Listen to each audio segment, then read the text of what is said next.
ভোর রাতে হঠাৎ ঘুম ভাঙল। বুঝতে পারলাম ভোর 4টা বাজে। আমার মেয়ে রিয়া বলেছিল তাকে 5টার মধ্যে জিম ক্লাসে যেতে হবে, কিন্তু গভীর ঘুমে ডুবে যাওয়ায় দেরি হয়ে গেল। ভাবলাম রিয়া রাগ করবে, তাই হল ঘর থেকে ডাকতে চেয়েও সরাসরি তার ঘরের দিকে গেলাম। মনে হলো হয়তো সে নিজেই উঠে পড়েছে। ঘরের কাছে পৌঁছানোর পর দেখলাম দরজাটা খানিকটা খোলা। কেন জানি না, হঠাৎ আমার মনে হলো একটু সাবধান হওয়া উচিত। দরজার সামনে পৌঁছানোর আগে একটু থেমে গেলাম, তারপর ধীরে ধীরে পা বাড়িয়ে দরজার কাছে পৌঁছালাম। বাইরে থেকেই দেখতে চেষ্টা করলাম। দরজার সামান্য ফাঁক দিয়ে ঘরের ভেতরে চোখ রাখতেই এমন একটি দৃশ্য দেখলাম যা আমাকে হতবাক করে দিল। আমার পুরো শরীরে ঠান্ডা হয়ে গেল, আর আমি দরজার পাশেই থমকে দাঁড়িয়ে গেলাম। আমার মেয়ে রিয়া বিছানায় ঘুমিয়েছিল। সে পাশ ফিরে শুয়েছিল, তবে তার শরীর অর্ধেক ঘুরে যাওয়ায় সে কিছুটা অন্যদিকে ছিল। তার পরনে ছিল একটি লাল রঙের টি শার্ট এবং কালো জিন্স। আমি দেখলাম ঘুমের মধ্যে তার টি শার্ট কিছুটা উপরে উঠে গেছে। সে বিছানার এক কোণে শুয়েছিল। তার থেকে সামান্য দূরে, প্রায় 1.5 ফুট দূরে, আমার ছোট ছেলে ঈশান দাঁড়িয়েছিল। ঈশান এতটাই কাছে দাঁড়িয়েছিল যে সে রিয়াকে পুরো দৃষ্টিতে পর্যবেক্ষণ করছিল, কিন্তু সে শুধু তাকিয়েই ছিল না, যেন কিছু করার চেষ্টা করছিল। আমি ভেতরে কি ঘটছে তা দেখে বিস্ময়ে জমে গেলাম। এই মুহূর্তে আমার মনে হলো, হে ঈশ্বর, এখন কি করব? এই ছেলেটি এত সাহস পেয়েছে যে আমার উপস্থিতিতেও রিয়ার ঘরে ঢোকার সাহস দেখাচ্ছে। আমার মনের মধ্যে আতঙ্ক কাজ করছিল। ঈশান, যে আমার 19 বছরের ছেলে, সে কেন রিয়া, যে তার 24 বছরের বড় বোন, তার প্রতি এমন আচরণ করছে? তার সাহস যেন দিনে দিনে বেড়েই চলেছে। এই পরিস্থিতি দেখে আমার মনে ভয় ঢুকে গেল, এমন কিছু যেন না ঘটে যা তাদের দুজনের জীবনকে নষ্ট করে দিতে পারে। আমি কখনোই ভাবিনি যে ঈশান এমন কিছু করতে পারে, তবে এখন সে বড় হচ্ছে, আর তার আচরণ আমাকে চিন্তিত করে তুলছিল। আমি আগে কখনো ঈশানের এমন আচরণের দিকে তেমন মনোযোগ দিইনি, তবে সময়ের সঙ্গে সঙ্গে লক্ষ্য করলাম সে যেন রিয়ার প্রতি একটু বেশি মনোযোগী হয়ে উঠেছে। রিয়া ছিল তার থেকে 5 বছরের বড়। তার নিজের একটা ভিন্ন জীবন ছিল, কলেজ, বন্ধুবান্ধবের আলাদা এক জগৎ। তার সেই জগৎ ঈশানের থেকে একেবারেই আলাদা। তারা একসঙ্গে বেশিরভাগ সময় বাড়িতে থাকত, কিংবা আমাদের পুরো পরিবার একসঙ্গে কোথাও গেলে যেমনটা সাধারণ ভাইবোনেরা করে, তারাও একসঙ্গে মজা করত, একে অপরকে ঠাট্টা করত কিংবা ছোট ছোট দুষ্টুমি করত। রিয়া সবসময় তার সঙ্গে খুব স্বাভাবিক ও নির্ভীক আচরণ করত। সম্ভবত রিয়ার এই নির্ভীক আচরণই ঈশানের মনে তার প্রতি এক অদ্ভুত আকর্ষণ তৈরি করেছিল। ধীরে ধীরে ঈশান রিয়ার আরও কাছাকাছি যাওয়ার চেষ্টা করতে শুরু করল। তবে রিয়া ছিল তার নিজের জগতে মগ্ন। তার এই ব্যস্ততার কারণে সে কখনো বুঝতেই পারেনি যে ঈশান তাকে একটু অন্যভাবে দেখছে। ঈশান প্রায় রিয়ার দিকে তাকিয়ে থাকত, বিশেষ করে যখন সে মনোযোগ দিয়ে কিছু করত বা নিচু হয়ে কোনো কাজ করত। ঈশানের দৃষ্টি এমন ছিল যেন সে সেই মুহূর্তগুলো গভীরভাবে উপভোগ করছে। মজার ছলে মাঝে মাঝে সে রিয়ার কাছে আসার চেষ্টা করত এবং আলাপের ছলে একটু বেশি ঘনিষ্ঠ হয়ে পড়ত। তবে কিছু সময় ঈশানের আচরণ সীমার বাইরে চলে যেত। সে এমন কিছু করত যা রিয়াকে অস্বস্তিতে ফেলে দিত। প্রথমে বিষয়টি রিয়ার নজরে আসেনি, কিন্তু ধীরে ধীরে তার আচরণে কিছু অস্বাভাবিকতা ধরা পড়ে। রিয়া বিষয়টি বুঝতে পারার পর এ নিয়ে ভাবতে শুরু করে এবং তার পরবর্তী পদক্ষেপ নিয়ে সিদ্ধান্ত নেয়। প্রত্যেকবার এমন কিছু ঘটলে আমি নিজেকে খুব অপরাধী মনে করতাম। আমার নিজের সন্তান, আমার ছেলেই আমার মেয়ের প্রতি এমন আচরণ করছে, এটা খুবই লজ্জাজনক ছিল। আমার পক্ষে এটা সহ্য করা কঠিন হয়ে পড়েছিল। তবে ঈশানকে পুরোপুরি দোষারোপ করার আগেও আমার মনে দয়া জন্মাত। এই আধুনিক যুগে যেখানে টিভি, সিনেমা, ইন্টারনেট এবং মোবাইল ফোনের অতিরিক্ত প্রভাব রয়েছে, সেখানে এই ধরনের আচরণ না হওয়াটা কিভাবে সম্ভব? আমাদের সন্তানদের মনে এগুলোর প্রভাব পড়বে, এটাই স্বাভাবিক। তবে যা সবচেয়ে কষ্টদায়ক ছিল তা হলো আমি এই ঘটনা দেখেও কিছুই করতে পারছিলাম না। নিজের সন্তানদের জন্য আমার অসহায়ত্ব আমাকে ভেতরে ভেতরে ধ্বংস করে দিচ্ছিল। আমি কখনো কল্পনাও করিনি যে ঈশান এমন কিছু করতে পারে। আমার স্বামী রাজেশ দিনরাত পরিশ্রম করেন আমাদের সন্তানদের একটি সুন্দর এবং সুখী জীবন দেওয়ার জন্য। যদি তিনি কখনো জানতে পারেন যে এই আধুনিক সময়ের প্রভাব ঈশানের মনকে এমনভাবে দূষিত করেছে, তাহলে তিনি নিশ্চয়ই প্রচণ্ড কষ্ট পাবেন। তবে তার কাছে এই বিষয় বলা আমার পক্ষে সম্ভব ছিল না।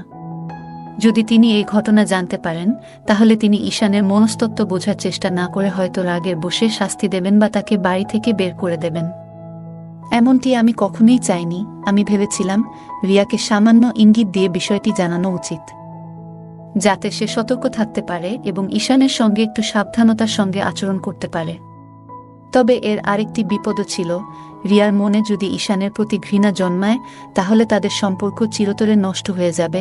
এমনকি যদি রিয়া রাগের মাথায় ঈশানকে কিছু বলে ফেলে তাহলে ঈশানও রেগে গিয়ে কোনো ভুল সিদ্ধান্ত নিতে পারে, যা তাদের ভবিষ্যতের জন্য ভয়াবহ হতে পারে। আমি কোনোভাবেই তাদের ভাই বোনের পবিত্র সম্পর্কের মধ্যে ফাটল ধরাতে চাইনি। তাই রিয়াকে কিছু বলার পরিবর্তে আমি নিজের মতো করে পরিস্থিতি সামলানোর সিদ্ধান্ত নিলাম। আমি ঠিক করলাম ঈশানকে ঠিক পথে আনার জন্য সময়মতো তাকে বোঝানোর চেষ্টা করব। এখন থেকে যখনই আমি লক্ষ্য করতাম যে ঈশান চুপি চুপি রিয়ার দিকে তাকিয়ে আছে, আমি কোনো না কোনো অজুহাতে তাকে সেই জায়গা থেকে সরিয়ে দিতাম। এতে করে তার আচরণ অনেকটাই নিয়ন্ত্রণে আসত। তবে আজকের ঘটনা আমাকে আরও সচেতন করে তুলল। আমি বুঝলাম বিষয়টি নিয়ে আমাকে আরও সতর্ক হতে হবে এবং উপযুক্ত সময়ে সঠিক সিদ্ধান্ত নিতে হবে। ঈশানের সাহস দেখে আমি বুঝতে পারলাম যে আর দেরি করা ঠিক হবে না। যদি সময়মতো আমি কোনো ব্যবস্থা না নিই তাহলে তার কাজ রিয়ার জীবনে বড় বিপদ ডেকে আনতে পারে। আমাকে কিছু একটা করতেই হবে, কিন্তু কিভাবে এ পরিস্থিতি সামাল দেব তা বুঝে উঠতে পারছিলাম না। আমার মনে হলো সঠিক পদ্ধতিতে তাকে বোঝালে সে স্বাভাবিক হতে পারে। তখন আমি যেটা ঠিক মনে করেছিলাম সেটাই করার সিদ্ধান্ত নিলাম। যদি আমি হঠাৎ করে রিয়ার ঘরে ঢুকে যাই তাহলে ঈশান ভয় পেতে পারে, আর রিয়া যদি তাকে এমন অবস্থায় দেখে ফেলে তাহলে সে আরও হতবাক হয়ে যেতে পারে। তাই আমি এমন কিছু করার সিদ্ধান্ত নিলাম যাতে ঈশান বুঝতে পারে যে আমি জেগে গেছি এবং তার ঘর ছেড়ে চলে যাওয়ার সময় এসেছে। এই ভাবনা থেকে আমি রান্নাঘরে গিয়ে ইচ্ছা করে একটি স্টিলের থালা ফেলে দিলাম। এতে বেশ বড়সড় শব্দ হলো। আমার প্রত্যাশামতো কিছুক্ষণের মধ্যেই আমি দেখলাম ঈশানের ছায়া পাশের পথ দিয়ে চলে যাচ্ছে। তার চলে যাওয়া দেখে আমি স্বস্তি পেলাম। এরপর আমি রিয়াকে ডাকার জন্য তার ঘরের দিকে এগোলাম। ঘরে ঢুকে দেখি রিয়া তখনও গভীর ঘুমে। এত বড় আওয়াজ হওয়ার পরেও সে উঠে বসেনি। এটা দেখে আমি অবাক হলাম। মনে হলো সে এতটাই গভীর ঘুমে থাকে যে ঈশান সহজেই তাকে দেখতে বা স্পর্শ করার সুযোগ পেতে পারে। শেষমেশ আমি তার কাছে গিয়ে তাকে সরাসরি জাগানোর সিদ্ধান্ত নিলাম। আমি রিয়াকে ডেকে জাগালাম। সে ঘুম থেকে উঠে আমার দিকে রাগের দৃষ্টিতে তাকালো এবং দেরি হওয়ার জন্য আমাকে দোষ দিল। এরপর সে দ্রুত বাথরুমে ঢুকে গেল। আমি আবার আমার কাজে মন দিলাম। কিছুক্ষণ পরে দেখলাম ঈশান আবার রিয়ার ঘরের দিকে যাচ্ছে। আমি ভাবলাম হয়তো রিয়া তখনও প্রস্তুতি নিচ্ছে। তাই আমি ঈশানকে থামানোর জন্য ইচ্ছা করে একটু শব্দ করলাম। শব্দ শুনে ঈশান বুঝতে পারল যে আমি তার দিকে আসছি। সে আমার দিকে তাকালো, কিন্তু লজ্জায় তার চোখ নিচের দিকে ঝুঁকে গেল। এরপর সে দ্রুত তার ঘরে চলে গেল। আমি অপেক্ষা করতে লাগলাম রিয়ার বাইরে আসার। কিছুক্ষণ পর রিয়া পুরোপুরি প্রস্তুত হয়ে বাইরে এলো এবং আমাকে বিদায় জানিয়ে চলে গেল। তখন আমি ঈশানকে ডেকে হলের দিকে নিয়ে আসতে চাইলাম, কিন্তু সে কোনো সাড়া দিল না। তখন আমি তার ঘরের দিকে গেলাম এবং দেখলাম সে ঘরে নেই। এরপর শুনতে পেলাম সে বাথরুমে আছে। আমি দরজার কাছে গিয়ে তার আওয়াজ শুনলাম, কিন্তু তাকে বিরক্ত না করে আবার হলে ফিরে এলাম। কিছুক্ষণ পর ঈশান বাইরে এলো এবং বলল, মা, তুমি আমাকে ডেকেছিলে? আমি তাকে বললাম, হ্যাঁ, এখানে বসো, তোমার সঙ্গে কিছু কথা বলার আছে। আমার কণ্ঠের সুর শুনে ঈশান বুঝতে পারল আমি গুরুতর কিছু বলতে যাচ্ছি। সে কিছুটা অস্থির হয়ে ধীরে ধীরে আমার কাছে এসে বসল। আমি শান্তভাবে কথা শুরু করলাম, কিন্তু অল্প সময়ের মধ্যেই তাকে ভর্ৎসনা করতে শুরু করলাম। আমি রিয়ার ঘরে তার গোপনীয়তায় হস্তক্ষেপ করার বিষয়ে সরাসরি কিছু বলিনি, তবে ইঙ্গিত করলাম। আমি তাকে বোঝালাম যে আমি তার এমন আচরণ আগেও লক্ষ্য করেছি। ঈশান দ্রুত বুঝতে পারল যে তার কাজ আমার চোখে ধরা পড়েছে। ভয়ে তার মুখ শুকিয়ে গেল। আমি আরও কড়া সুরে বললাম, যদি সে আবার এমন কিছু করে, আমি তার বাবাকে সব বলে দেব। এই কথা শুনে ঈশান কেঁদে ফেলল এবং বলল, মা, প্লিজ, এমন কিছু করো না, আমাকে মাফ করে দাও। সে বারবার আমার কাছে ক্ষমা চাইতে লাগল এবং প্রতিশ্রুতি দিল যে সে আর কখনো এমন কিছু করবে না। সে আমার পা ধরে বলতে লাগল, আর কখনো এমন হবে না, একবার আমায় সুযোগ দাও। আমি তার আচরণ দেখে বুঝলাম সে তার ভুল বুঝতে পেরেছে। আমি তাকে শান্তভাবে বোঝালাম সে যা করছিল তা কতটা ভুল এবং এর ফল কত ভয়াবহ হতে পারত। আর যদি কেউ জানতে পারে তাহলে কতটা অসম্মান হবে। শেষমেশ আমি তাকে এই প্রতিশ্রুতি নিতে বাধ্য করলাম যে সে আর কখনো এমন কাজ করবে না। তারপর আমি তাকে আর বকাবকি করিনি। আমার মনে হলো সে এবার বুঝতে পেরেছে এবং এমন কিছু আর করবে না। এরপর সে পুরোপুরি শান্ত হয়ে গেল এবং আমি তাকে আর কখনো রিয়াকে দেখতে দেখিনি। এতে আমি নিশ্চিত হলাম যে সে তার ভুল বুঝতে পেরেছে এবং নিজেকে সংশোধন করেছে। এরপর প্রায় 1 মাস আমি তার থেকে একটু দূরত্ব বজায় রাখলাম এবং খুব কম কথা বললাম, যাতে সে বুঝতে পারে যে সে যা করছিল তা ভুল ছিল। ধীরে ধীরে সবকিছু স্বাভাবিক হয়ে গেল। আমরা আবার আগের মতো হাসিমজার সঙ্গে কথা বলা শুরু করলাম। সবকিছু আগের মতোই সুন্দরভাবে চলতে লাগলো, কিন্তু একদিন আমি তাকে আবার রিয়াকে দেখতে ধরে ফেললাম। যদিও সে এবার বেশ সতর্ক ছিল, তবুও আমি লক্ষ্য করলাম। তখন আবার আমার রাগ হতে শুরু করলো, কিন্তু এইবার আমি আগের মতো তাকে বকাঝকা করিনি, কারণ তার প্রতি আমার চিন্তা বাড়ছিল। সে আমাকে বলেছিল যে তার একটি প্রেমিকা আছে এবং সে তার বন্ধুদের সঙ্গে সময় কাটায়। তবু কেন সে রিয়াকে এভাবে দেখার প্রয়োজন বোধ করল তা আমার মাথায় আসছিল না। তখন আমি ঠিক করলাম এই বিষয়ে আমি আবার তার সঙ্গে কথা বলবো। 3 দিন পর দুপুরে আমরা দুজন বাড়িতে একা ছিলাম। সে তার ঘরে ছিল আর আমি আমার ঘরে বিশ্রাম নিচ্ছিলাম। আমি ভাবলাম এখনই সময় এই বিষয়ে কথা বলার। আমি তার ঘরের দিকে গেলাম। দরজা বন্ধ ছিল। আমি দরজা খোলার চেষ্টা করলাম, কিন্তু সেটি ভেতর থেকে লক করা ছিল। আমি দরজায় নক করলাম এবং তাকে ডাকলাম। সে ভেতর থেকে সাড়া দিল এবং দরজা খুলে দিল। আমি জিজ্ঞেস করলাম, দরজা বন্ধ করে কি করছিলে? সে বলল, কিছু না, এই ম্যাগাজিন পড়ছিলাম। তারপর সে বিছানার পাশে থাকা একটি ম্যাগাজিন দেখালো। আমি মনে মনে ভাবলাম, যদি সে সত্যিই ম্যাগাজিন পড়ছিল তবে দরজা লক করার কি প্রয়োজন ছিল? নিশ্চয়ই অন্য কিছু হচ্ছিল। কিন্তু এইবার আমি শান্ত থাকতে চাইলাম এবং তাকে বোঝানোর সিদ্ধান্ত নিলাম আমি রিয়াকে নিয়ে কথা বলার জন্যই এসেছিলাম। তাই অন্য কিছু না বলেই আমি তার বিছানার পাশে গিয়ে জিজ্ঞেস করলাম, কোনো ম্যাগাজিন পড়ছ? তারপর তার হাত থেকে ম্যাগাজিনটি নিয়ে দেখতে শুরু করলাম। এটি তার কলেজের একটি বুলেটিন ছিল, যেখানে ছাত্রদের লেখা প্রবন্ধ, গল্প এবং কবিতা ছিল। আমি ম্যাগাজিনটি তাকে ফেরত দিয়ে জিজ্ঞেস করলাম, কোনটা পড়ছিলে এতে? ম্যাগাজিন খুলে সে একটি প্রবন্ধ দেখিয়ে বলল, এইটা পড়ছিলাম। আমি বললাম, ঠিক করে বলো তো কি আছে এতে? তারপর আমি তার পাশে বিছানায় একটু জায়গা নিয়ে শুয়ে পড়লাম। আমার ছেলে বিছানায় চিত হয়ে শুয়েছিল আর আমি তার পাশে শুয়ে থেকে সেই প্রবন্ধটি দেখতে লাগলাম। আমরা একসঙ্গে সেই প্রবন্ধটি পড়তে শুরু করলাম। ঈশান বলল, এতে আর কিছু মজার নেই, তুমি কি পড়তে চাও? তারপর সে ম্যাগাজিনটি আমার হাতে দিয়ে দিল। আমি বিছানার কিনারায় শুয়ে বললাম, মনে হচ্ছে পড়তে পড়তে পড়ে যাব। এই কথা বলতেই ঈশান তাড়াতাড়ি আমাকে ধরে ফেলার জন্য হাত বাড়াল, কিন্তু অসাবধানতাবশত তার হাত আমার বুকের উপর পড়ে গেল। এরপর সে অন্য হাতে আমার কবজি ধরে আমাকে উপরে টেনে তুলল। তার এই আচরণে আমার মধ্যে এক অদ্ভুত শিহরণ জেগে উঠল। ঈশানও খুব বিব্রত দেখাচ্ছিল। সে মুখে বলল, মা আমি হেসে বললাম, আরে কোনো ব্যাপার না, বরং তোমাকে ধন্যবাদ বলা উচিত। তুমি যদি আমাকে না ধরতে তাহলে আমি পড়ে যেতাম। আমার কথায় ঈশানও হেসে উঠল আর পরিবেশ হালকা হয়ে গেল। আমি তাকে বললাম, এবার এটা আমাকে পড়ে শোনাও। ছোট অক্ষর আমার ভালো দেখা যায় না। ঈশান ম্যাগাজিন নিয়ে পড়া শুরু করল। তাকে আরামদায়ক করতে আমি তার মাথা নিচে আমার হাত রাখলাম এবং সে পড়তে লাগলো। সে আমাকে আরও কাছে টেনে নিয়ে প্রবন্ধটি পড়ে শোনালো। তারপর বলল, এখন বাকিটা তুমি পড়ো। আমি ম্যাগাজিনটি হাতে নিয়ে পরের পৃষ্ঠা উল্টাতে শুরু করলাম। ঈশান আমার কাছেই শুয়েছিল। একটি পৃষ্ঠায় থেমে আমি মন দিয়ে পড়তে শুরু করলাম। কিছুক্ষণ পরে আমি একটু অস্বাভাবিকতা অনুভব করলাম। দেখি ঈশানের একটি পা আমার পায়ের উপর রয়েছে এবং সে একটু নড়াচড়া করছে।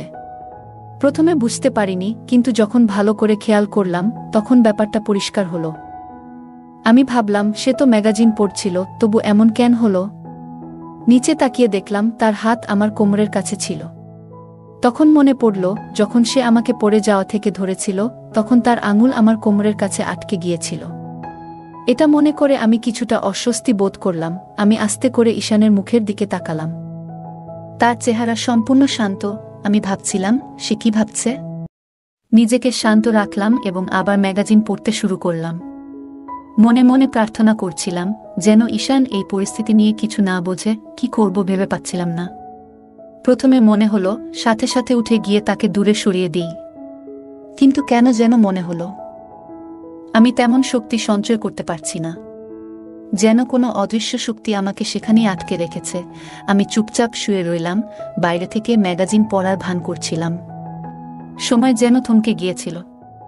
কয়েক মিনিট কেটেছে, কিন্তু মনে হচ্ছিল যেন কয়েক ঘন্টা পার হয়েছে। অবশেষে আমি সিদ্ধান্ত নিলাম যে আমাকে কিছু করতে হবে।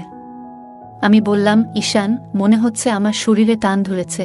তারপর আস্তে আস্তে নিজেকে সরিয়ে নিলাম এবং তার থেকে একটু দূরে সরে গেলাম। পাশের বালিশ সরিয়ে আমি বসে পড়লাম। ঈশান একটু বিস্মিত হয়ে আমার দিকে তাকালো, কিন্তু কিছু বলল না। আমি তখন পরিস্থিতি হালকা করার জন্য তাকে অন্য কোনো বিষয়ে কথা বলতে লাগালাম। আমি ঈশানের দিকে একবার তাকালাম এবং দেখলাম সে কিছুটা অস্বস্তি অনুভব করছে। পরিবেশ সহজ করার জন্য বললাম, ঈশান, আমার গলা শুকিয়ে গেছে। তুমি কি আমার জন্য এক গ্লাস জল এনে দেবে? ঈশান বিছানা থেকে উঠে জল আনতে চলে গেল। সে রুম থেকে বেরোতেই আমি কিছুটা স্বস্তি অনুভব করলাম এবং মনে হলো তাকেও নিজের আবেগ সামলানোর সুযোগ দেওয়া হলো। যখন সে জল নিয়ে ফিরে এলো, আমি তার দিকে তাকালাম এবং দেখলাম সে এখন অনেকটা স্বাভাবিক হয়েছে। আমি তার কাছ থেকে জল নিয়ে এক নিঃশ্বাসে পান করলাম। এতে আমি কিছুটা আরাম পেলাম। ঈশান গ্লাসটি নিয়ে একপাশে রেখে আবার বিছানায় এসে আমার পাশে বসল। আমরা হালকা ফুলকা বিষয় নিয়ে কথা বলতে শুরু করলাম। এরপর আমি রিয়াকে নিয়ে তার সঙ্গে কথা বললাম। আমি জানতে চাইলাম কেন সে আবার রিয়াকে দেখছে। ঈশান প্রথমে অস্বীকার করল, কিন্তু আমি তাকে উদাহরণ দিয়ে বোঝালাম কিভাবে আমি তাকে রিয়াকে দেখে ফেলেছিলাম। সে তোমার বড় বোন হয়, তুমি কিভাবে এমন কাজ করতে পারো? অবশেষে ঈশান স্বীকার করল যে আমার ভুল বোঝাবুঝি হয়েছে এবং সে কিছু ভুল করেনি। আমি হেসে তাকে হালকা সতর্ক করলাম যেন ভবিষ্যতে এমন কিছু না করে। সে হেসে প্রতিশ্রুতি দিল এবং আমরা অন্য বিষয়ে কথা বলতে শুরু করলাম। কিছুক্ষণ পরে আমি বললাম, এবার আমার যাওয়া উচিত। তারপর আমি তার রুম থেকে বেরিয়ে এসে নিজের রুমে চলে গেলাম। নিজের ঘরে ফিরে এসে আমি বিছানায় বসে সেই ঘটনাগুলি নিয়ে ভাবতে লাগলাম। পুরো বিষয়টি নিয়ে আমি কিছুতেই স্পষ্ট ধারণা পাচ্ছিলাম না। তারপর আমি আয়নার সামনে দাঁড়িয়ে নিজেকে দেখতে লাগলাম এবং ভাবলাম, এই ঘটনার পেছনে কি আমার কোনো দায় আছে? উত্তরটা মনে এলো, হ্যাঁ, সম্ভবত ঈশানের আচরণ আমার প্রতি তার আকর্ষণকে নির্দেশ করছে। এই চিন্তা আমাকে একটা নতুন দিশা দেখালো। আমি বুঝতে পারলাম ঈশানের মনোযোগ আমার মেয়ে রিয়ার দিক থেকে সরাতে হবে। কিভাবে এটা সম্ভব তা নিয়ে ভাবতে ভাবতে আমার মনে এক অদ্ভুত উত্তেজনা জাগল। তখন নিজেকে শান্ত করার চেষ্টা করলাম এবং কখন ঘুমিয়ে পড়লাম টেরই পেলাম না। পরের দিন থেকে আমি নতুন উদ্যমে নিজের যত্ন নিতে শুরু করলাম। প্রথমেই নিজের সৌন্দর্য এবং স্বাস্থ্যকে গুরুত্ব দিলাম। আমি একটা কঠোর ডায়েট শুরু করলাম, যেখানে ভাজাপোড়া এবং মশলাদার খাবার একেবারেই কমিয়ে দিলাম। বাড়িতেই ট্রেডমিল, সাইক্লিং এবং যোগব্যায়াম করতে লাগলাম। 1 মাসের মধ্যেই আমার এই প্রচেষ্টার ফলাফল দেখতে পেলাম। আমি আগের তুলনায় অনেকটা স্লিম হয়ে গেলাম। নিজেকে আয়নায় দেখে মনে হচ্ছিল আমি অনেকটা আত্মবিশ্বাস ফিরে পেয়েছি। এবার আমি আগের মতো ঢিলেঢালা পোশাক পরা বন্ধ করলাম এবং ফিটিংয়ের পোশাক পরা শুরু করলাম। অনেক দিন পর আমি আবার আমার প্রিয় বেনারসি শাড়ি পরতে শুরু করলাম। এই পরিবর্তন আমাকে প্রচণ্ড আনন্দ দিয়েছিল। 2 সন্তানের মা হওয়ার পর সংসারের দায়িত্বে আমি নিজের দিকে খেয়াল রাখা ভুলেই গিয়েছিলাম, কিন্তু এখন আমি নিজের জন্য সময় বের করতে শুরু করলাম। হালকা মেকআপ এবং লিপস্টিক লাগানোও শুরু করলাম। আমাদের বাড়ির কাছেই একটা পার্লার ছিল, যেখানে মাঝে মাঝে যেতে শুরু করলাম। আমার এক বান্ধবী একটি বিউটি পার্লার চালায়। অনেক দিন ধরে সে আমাকে সেখানে যাওয়ার জন্য বলছিল, কিন্তু আমি সবসময় এড়িয়ে যেতাম।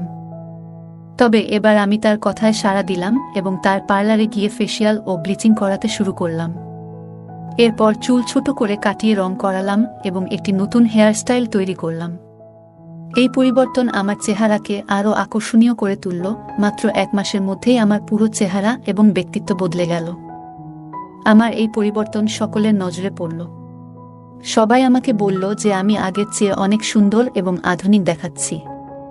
আমার এই নতুন রূপ বিশেষ করে আশেপাশের পুরুষদের এবং যুবকদের দৃষ্টি আকর্ষণ করতে শুরু করল। যখনই আমি বাইরে যেতাম, লোকেরা আমাকে দেখে প্রশংসা করত, আর এতে আমার ভীষণ আনন্দ হতো।